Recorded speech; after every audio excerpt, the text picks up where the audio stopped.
지난달에는 제가 오기로 약속했었는데 약속을 못 지켜서 너무 죄송합니다. 개인적인 사정으로 인해서. 네. 오늘 이렇게 또 여러분을 뵙고 보니 너무나 제 개인적으로는 영광스러운 자리로 생각하고 있습니다.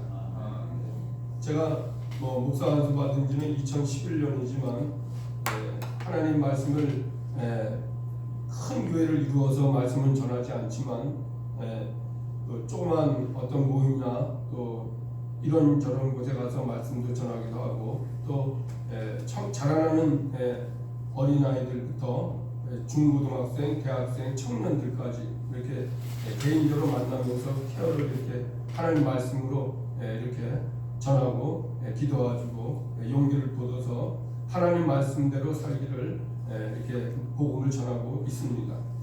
오늘 하나님께서 저와 여러분에게 주시는 말씀은 예수님께서 애국으로 피하시다 이런 말씀입니다.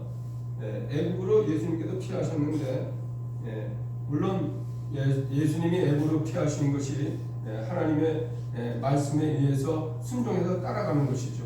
그러나 하나님께서는 애국으로 피하는 것이 애국으로부터 내 아들을 불렀다고 말씀하십니다. 이것을 이루려고 하나님께서 우리 예수님을 애국으로 피하셨게 하셨다는 겁니다. 그래서 아들을 예수님을 애국으로부터 이제 불러내셔서 갈릴리 지방 나사렛 가서 이렇게 살게 하셨다는 거죠. 이것이 다 성경 말씀에 이미 예언되어 있는 말씀입니다.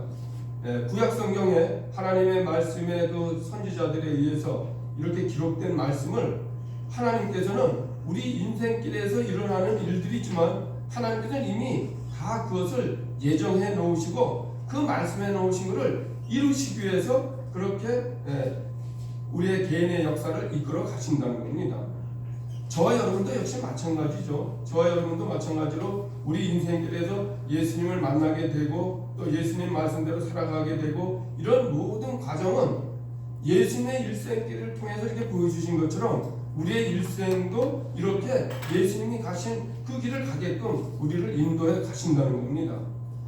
우리 인류의 최고 과학자인 아인슈타인은 유심론적인 관점의 그 말씀을 많이 했죠.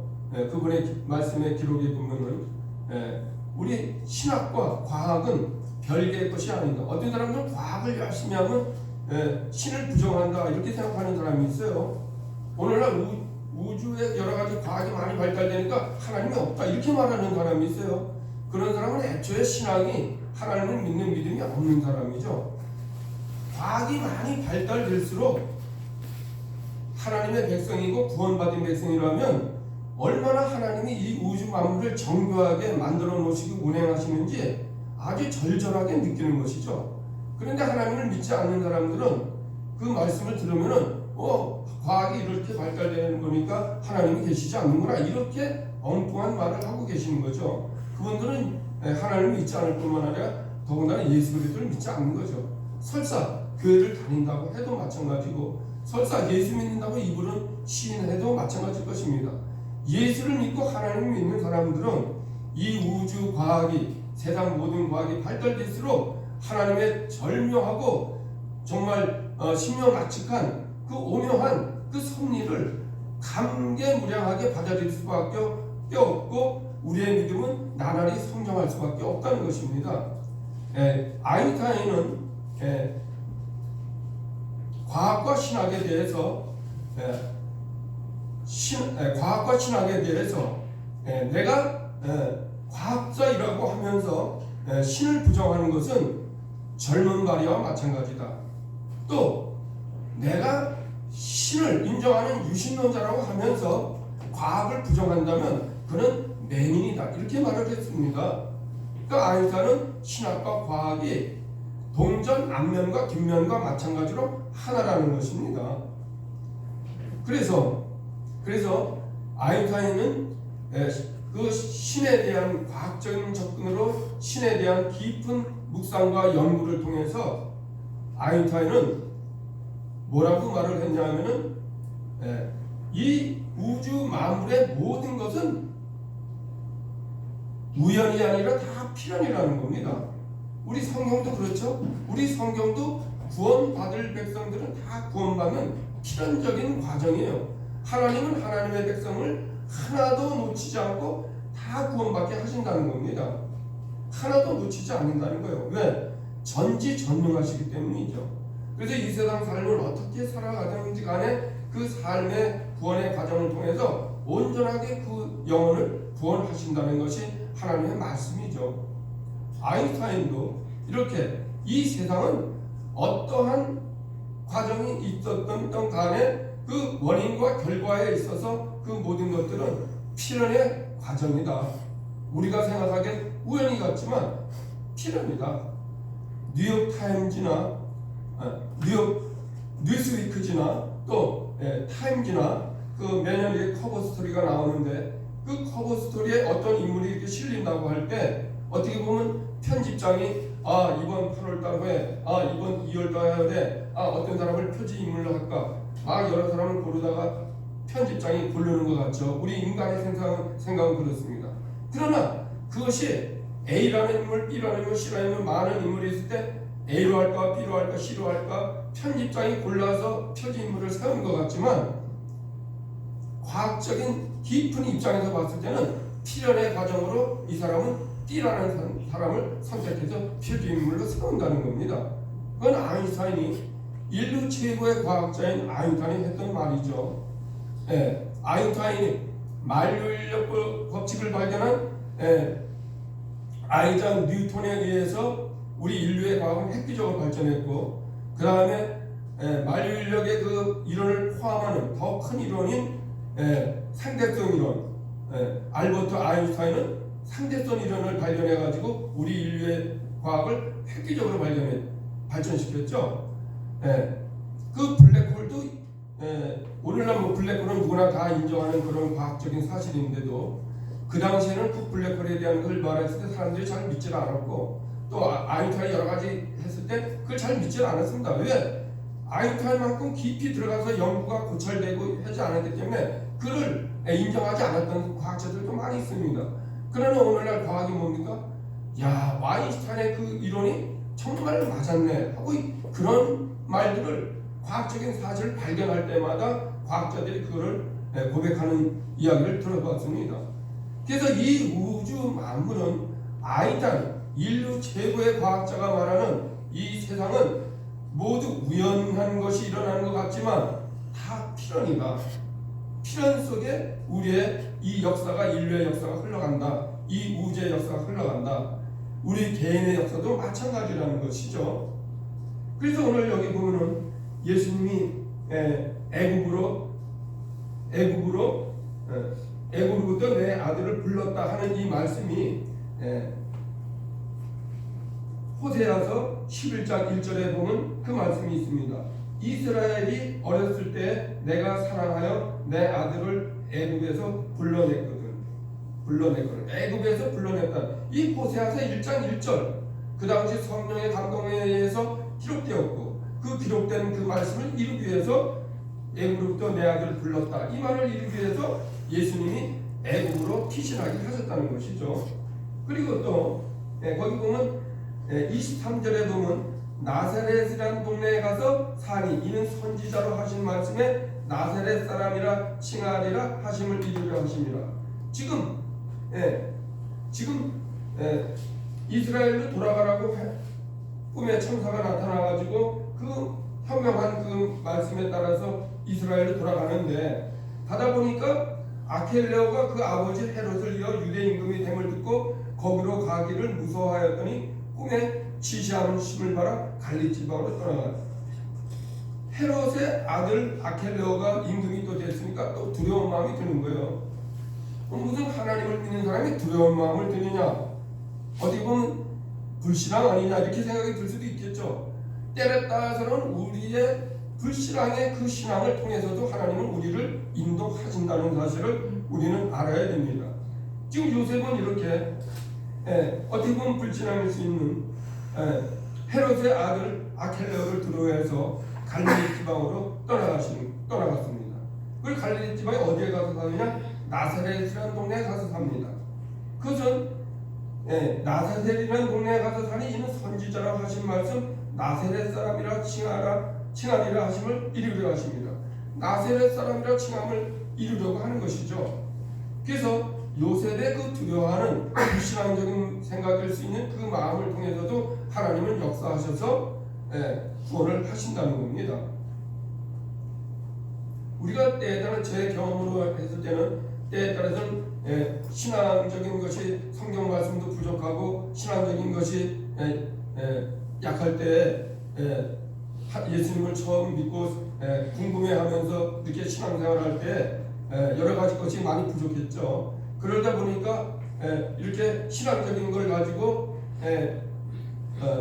주변 가족들이나 또 주변 사람들과 이렇게 옥신각신하는 때가 있습니다. 아니다 A다 아니다 B다 이렇게 하기도 합니다. 그래서 그때 그러면 좀 어떤 성경을 잘 알고 훌륭한 목사님이라고 하는 분한테 좀 찾아가서 상담을 구해보자. 그래가지고 상담을 한번 구해본 적이 있었습니다. 그랬더니 그분 하는 말씀이 이렇게 옥신각신하고 A를 선택하다 B를 선택하다 이렇게 하는데 제 생각은 이렇습니다. 혹시 그것이 잘못됐다 하면 하나님은 다시 돌이켜서 B라는 길을 가게 하실 겁니다. 걱정하지 마시고 두 분이 여러분들이 마음을 합심해서 그 합심된 마음으로 나가시면 됩니다 하고 이렇게 조언하는 걸 봤습니다. 오늘도 여기 보니까 요셉이 이렇게 두려운 마음이 있지만 하나님은 그 과정을 통해서도 이렇게 구원하는 역사 하나님의 말씀대로 이루어 가시는 겁니다. 나사렛이라는 동네, 이 나사렛이라는 동네에서 나사렛 사람이라 칭하리라 하심을 이루려 하심이라. 그런데 이 나사렛이라는 것이 구약 성경에는 나오지 않는다는 사실입니다. 그럼 왜 나사렛이라는 말씀을 이렇게 하셨을까? 나사렛은 그 갈릴리 지방의 그 이스라엘 북부 지방에 있는 것이죠. 이 나사렛은 히브리어로 네첼이라고 발음한다는 것이에요. 히브리 말, 유대인들 말로. 이 네첼인데 이 신학으로 봤을 때는 이 나사렛이 네첼과 히브리 말 네첼하고 나사렛이라는 이 말이 그 음가가 소리나는 말이 같다는 거예요. 그래서 성경을 다 찾아봤더니 이게 소리가 같아서 그 음가를 가지고 나사렛 사람이라 칭하심을 이루려 했구나 하는 걸 알 수 있습니다.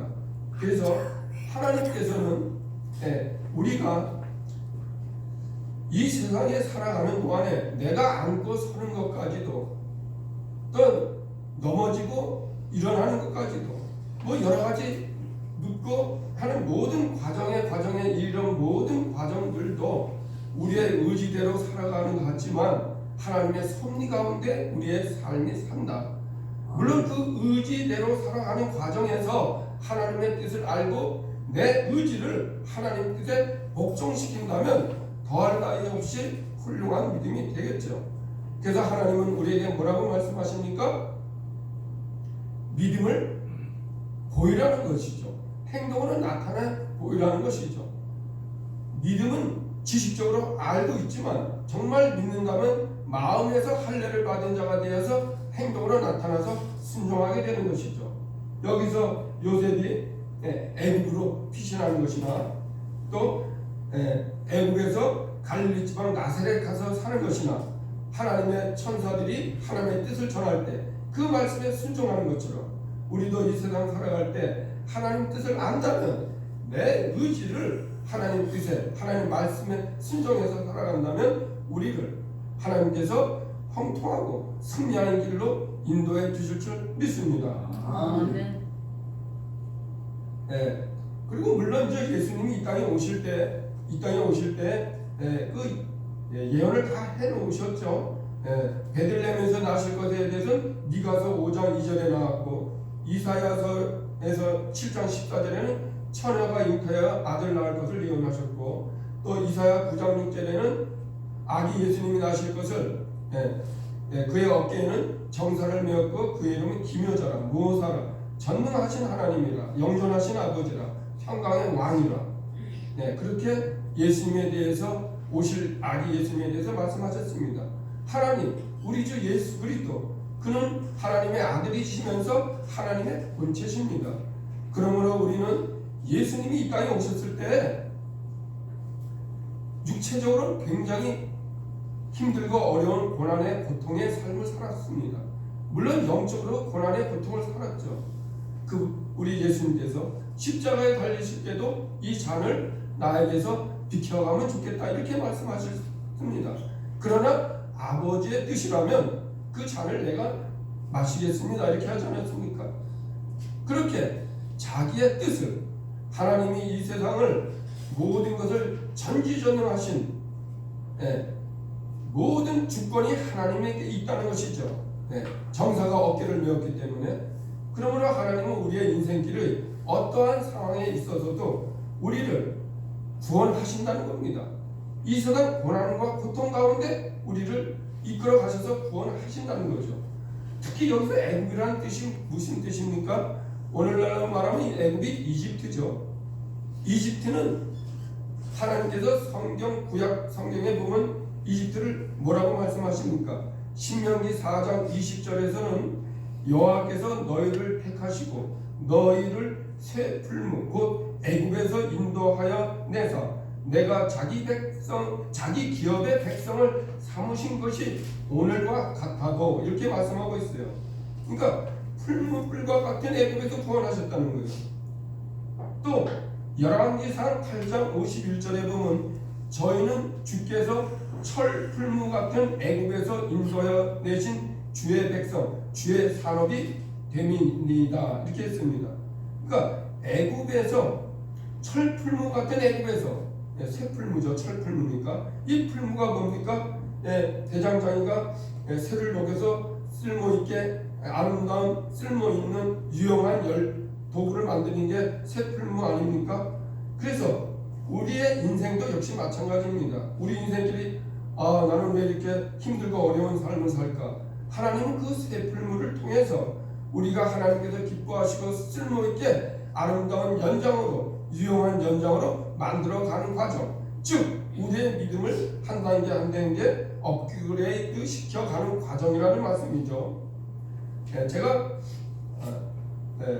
그래서 C.S. 루이스 20세기 최고의 신학 변증가인 C.S. 루이스 여러분도 아마 들어봤을 겁니다. 그분은 나니아 연대기라는 기독교적인 소설도 지었고 그 책이 이렇게 두껍게도 나와갖고 우리나라 학생들은 뭐 원서로도 읽기도 합니다. 정확한 뜻이 무엇일까? 그래서 나니아 연대 이렇게 두꺼운 책이었습니다. 제가 내용은 안 봤지만 이렇게 두꺼운 걸 봤습니다. 그리고 그 나니아 연대기 영화도 나왔습니다. 그런데 그 나니아 연대기를 지었고 20세기 최고의 변증가라는 그분은 C.S. 루이스인데 그분이 쓴 책 유명한 책에는 또 뭡니까? 순전한 기독교라는 책이 있습니다. 순전한 기독교. 거기 책에 보면은 우리의 인생의 고난과 고통, 어떤 큰 사건을 통해서 고난과 고통을 겪게 되죠. 그럴 때 하나님은 우리를 큰 목소리로 우리를 부른다고 말씀하고 있습니다. 우리의 사건과 어떤 고난과 고통, 재난을 통해서 하나님은 우리를 큰 목소리로 우리를 부르는 것이라는 겁니다. 하나님께 돌아와라. 하나님께 돌아와서 하나님을 경배하고 하나님을 인정해라. 하나님 믿고 살아라. 그래서 내가 너를 하늘나라의 유업을 온전히 이어받게 하겠다. 내 상속자가 되게 하겠다. 이렇게 큰 목소리로 부른다는 겁니다. 그것이 성경적으로 결코 틀린 말이 아니죠. 고난과 고통을 당할 때 오히려 우리는 환난을 당할 때 오히려 기뻐하는 거 아닙니까? 하나님은 그렇게 말씀하고 있죠. 그것이 왜 그러냐? 우리의 믿음을 더욱 성장시킬 수 있는 계기가 되는 것이죠. 제가 요즘에 어떤 분이 어떤 분이 저한테 카톡으로 이렇게 메시지를 주신 분이 계셨어요. 그래서 그분이 메시지 주시는 내용을 보니까 큰 교회 은퇴한 목사님이시구나. 저는 그렇게 생각했습니다. 그래서 건강이 안 좋아서 지방에서 유학을 하고 계시는데 요즘에 20년 전인가 그때 어떤 암이 발생됐는데 그때 기도로 다 치유가 됐답니다. 근데 지금 20년이 지나고 나서 그 당시 몇 달 못 산다고 못 사신다고 했는데 기도로서 그냥 하나님이 치유해 주셨다는 겁니다. 그래갖고 생활하고 있는데 얼마 전에 건강검진을 하니까 여기저기 암이 발견되고 여기 많이 몸이 안 좋은 상태입니다. 그래서 저한테 기도 요청을 하면서 그 주고받는 대화를 내용을 했더니 그분이 큰 교회 목사님이 아니라 어느 그 교회 장로님이시라는 겁니다. 근데 그 고난과 고통 속에서 그 나오는 그 말씀이 굉장히 저에게는 은혜가 많이 되는 내용이었습니다. 그래서 저는 큰 교회 목사님구나 이렇게 알았습니다. 그래서 지금 그분을 또 이쪽 지역으로 이사오고 싶어 하신다니까 그래서 좀 집 좀 알아봐 달라고 이렇게 저에게 부탁할 정도로 개인적으로 이렇게 소통하고 있습니다. 그래서 어쨌든 간에 그분의 그 고난과 고통을 통해서 하나님의 받는 은혜가 굉장히 큰 은혜를 받으신 분이구나. 육체적으로는 비록 힘들고 어려운 고난의 과정이지만 그 과정에서 이분은 하나님에게 큰 은혜를 받으신 분이구나 하는 것을 제가 느꼈습니다. 또 제가 2011년도 그때 목사님들 많이 모여서 큰 교회 어떤 목사님이 말씀을 전하는데 이런 말씀을 하세요. 자기는 살아오면서 여태까지 한 번도 큰 고난과 고통을 당하지 않고 살아온 거 보면 너무 하나님께 감사하다 이렇게 말씀을 해요. 근데 사실은 그분의 간증 내용을 들어봤을 때는 엄청난 고난과 고통이에요. 제 3자 입장에서 제가 봤을 때는. 특히 그가 중학교 2학년 때인가 언젠가는 평양에선가 거기서 교회 다닌다는 이유로 점심시간인가 언젠가 친구들이 자기를 뒷산으로 끌고 가갖고 여럿이 물매를 줬다는 겁니다. 그래 얼마나 그 순간이 절망적이고 정말 그런 순간이었겠습니까? 그런데 자기는 끝까지 교회 나가는 것, 예수 믿는 것, 하나님 믿는 걸 굴하지 않고 예수를 믿었다 이렇게 말씀합니다. 그래서 저는 그 말씀을 들었던 기억이 나기 때문에 이분은 고난과 고통이 없었던 게 아니라 그 고난과 고통이 전혀 이 목사님한테는 고난과 고통이 아닐 정도로 그냥 그 어려운 상황에서도 그 마음이 변치 않은 그 절개의 그 믿음이 예수님을 믿는 하나님을 믿는 그 절개의 그 믿음이 대단한 신분이구나. 저는 그 당시 그걸 느꼈습니다. 그래서 그분은 그 고난과 고통 속에서도 그 예수님을 믿고 하나님 믿는 신앙생활을 저버리지 않고 그 신앙의 중심에 우뚝 서 있었기 때문에 그 고난과 고통이 아무것도 아니죠. 스데반 집사가 돌에 맞아 순교할 때도 역시 마찬가지죠. 그 많은 사람이 돌을 던질 때 그 고통이 얼마나 크겠어요. 그러나 그 고통에 대해서는 전혀 개의치 않고 하늘문이 열려서 하나님 보좌가 보이고 우편에 계신 예수님도 다 봤죠. 그러므로 그 하늘나라에 내가 이 세상에서 육신의 장막을 벗고 나면 내가 갈 자리가 저곳이구나 하는 그 영광이 보이는 겁니다. 그러니까 돌에 맞는 그 죽음이 전혀 고통으로 느끼지 않고 오히려 돌 던지는 그 사람들이 불쌍하게 여겨질 수밖에 없던 거죠. 그래서 제가 그 스데반 집사의 그 순교의 그 모습이나 또 그 큰 교회 그 훌륭하신 그 목사님이나 그들의 믿음을 봤을 때 정말 큰 믿음이라는 것은 고통과 고난 속에서도 전혀 개의치 않고 오직 하나님께 감사하며 하나님께 기쁨으로 나아가는 자, 그가 승리하는 자구나 이걸 알았습니다.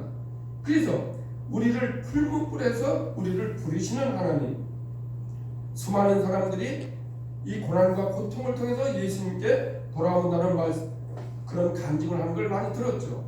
9.11 테러 사건인 세계적인 테러 사건이 났죠. 그때 9.11 테러 사건이 났을 때 비행기가 부딪히고 트레이드 센터에 부딪히고 했을 때 수많은 사람이 목숨을 잃었죠. 그럴 때 그 사건이 바로 뭡니까? 우리 인류에게 하나님이 부르시는 소리죠. 그래서 그 후에 미국에서는 각 교회마다 수많은 사람들이 나와서 하나님께 예배하고 경배했다는 거 아닙니까? 오늘날은 또 어떤지는 모르겠습니다. 많이 또 이렇게 퇴색이 됐을 겁니다. 그래서 하나님은 우리의 인류의 크고 작은 여러 가지 고난과 고통을 통해서 또 우리 개인의 크고 작은 고난과 고통을 통해서 쇠풀무와 같은 애국 땅에서 우리를 불러내시는 하나님이시다. 그 고난과 고통이 하나님께서 나에게 주시는 특별한 축복의 기회고 복의 기회고 복을 주려고 하는 기회라는 것을 아시고 기쁨으로 그 고난과 고통을 하나님에 대한 믿음으로 승리할 수 있기를 간절히 축원합니다. 아멘. 기도하겠습니다. 만왕의 왕이 되시며 만주의 주가 되신 아버지 하나님, 저희들 이 땅에 살아가면서 하나님께서 전지전능하시며 하나님께서는 저희들을 예수 믿는 사람들을 하늘나라의 하나님 아버지의 유업을 온전히 이어받을 상속자로서 아들로서 우리를 믿음으로 성장시켜 주시는 것을 믿습니다. 저희가 고난과 고통이 닥친다 하더라도 그 모든 고난과 고통을 절대적인 하나님의 믿음 가운데, 절대적인 예수 그리스도를 믿는 믿음 가운데 승리하고 형통하는 삶을 살 수 있도록 도와주시옵소서. 예수님의 이름으로 기도드립니다. 아멘.